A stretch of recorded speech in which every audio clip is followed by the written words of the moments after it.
Welcome to my kitchen. This recipe is a great base for a whole lot of flavors, and I'm going to list those later on. So preheat your oven to 350 degrees and let's go have some fun. We're going to start with the crust, and that's real easy. You just take 18 graham crackers or 2 packages and pulverize them in a food processor. And then add 3 1/4 cups of melted butter.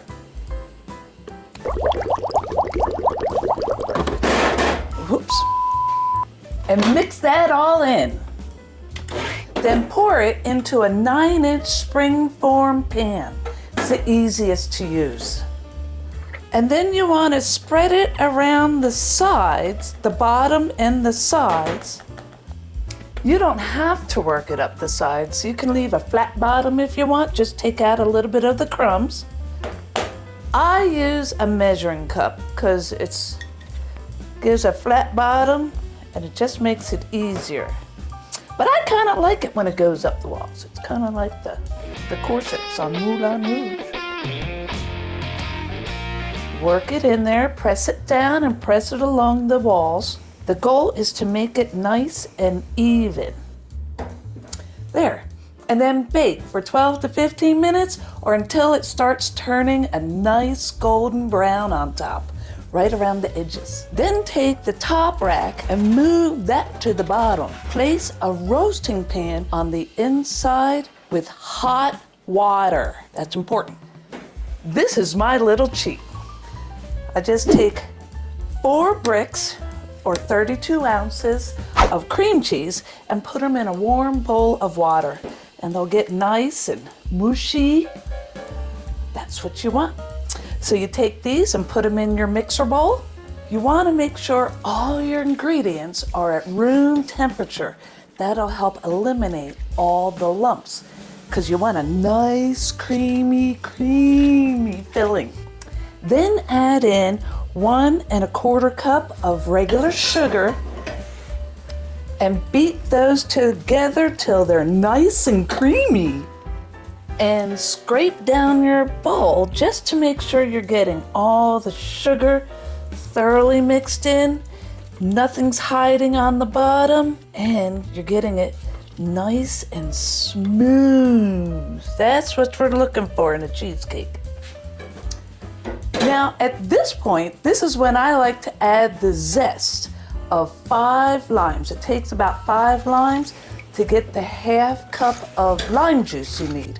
And I just zest them right on in. And when you zest, make sure you don't go down to the white. Just stay in the green. Adding it this early on starts infusing all this lime flavor. This is where all the flavor is in the zest. Now add your eggs 1 at a time, beat it in, add the next egg. And you want to scrape down your bowl just to make sure everything is fully mixed. Because if it's going to hide in your bowl, it's going to hide right here. And you'll have some lumps from the zest. That's why we creamed it to begin with, just to make sure.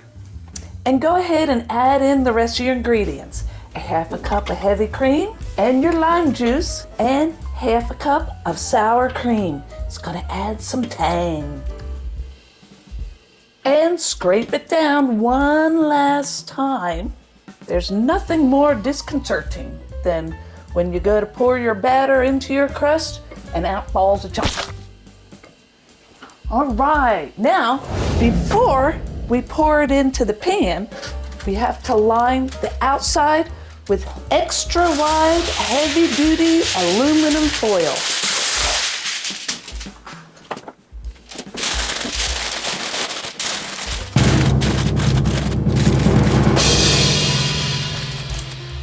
And then pour it right on in.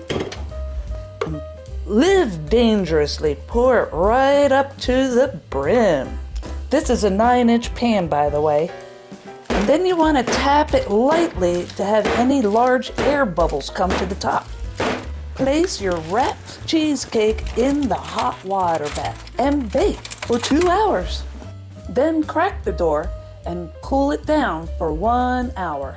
And this is what it looks like after the 2 hours of baking.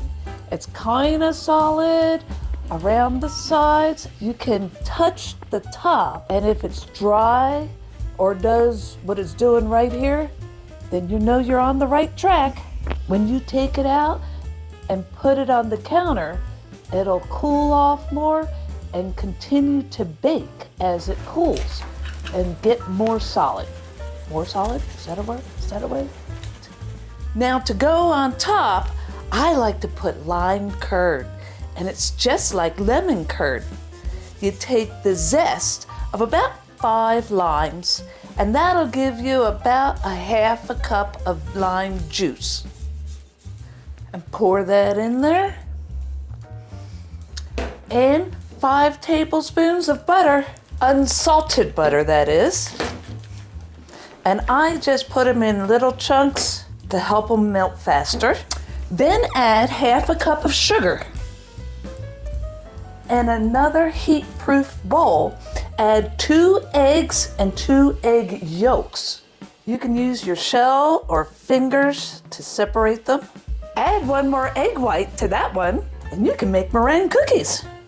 Ooh, I think I'm going to do that later on. And then take your first bowl and put it over a pan with 1 inch of boiling water, and don't let it touch the bottom of the bowl. Once it's fully dissolved and kind of clear, we're going to temper it into the egg yolks. And you just, while you're beating it, you just take a little bit and drizzle it in. Because what we're doing is we're bringing up the egg yolk temperature without making scrambled eggs. And then we're going to put it back into the pan. It'll thicken right up about 145 to 150 degrees. And you can see how thick it gets. And when they say coats the back of a spoon, that's what they mean. Also, as it's cooling down, you want to pass it through a fine mesh sieve, and that'll catch any scrambled eggs we made on mistake and make for a silkier lime curd. Yep, we made some scrambled eggs. And don't forget the bottom. Oh, look at all of that. Oh, that looks so good. Also, if you want, you can add some food coloring. I'm gonna add 3, just to emphasize the lime. And we'll pour our lime curd on top. Spread it around. That is awesome looking.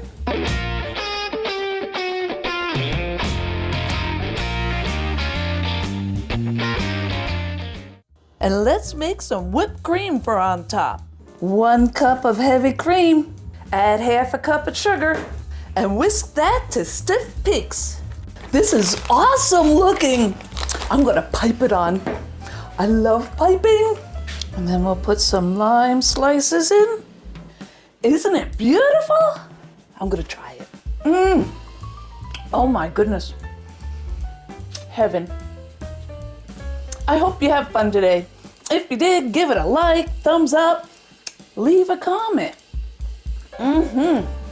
Subscribe to my channel and boop that bell. This is so good.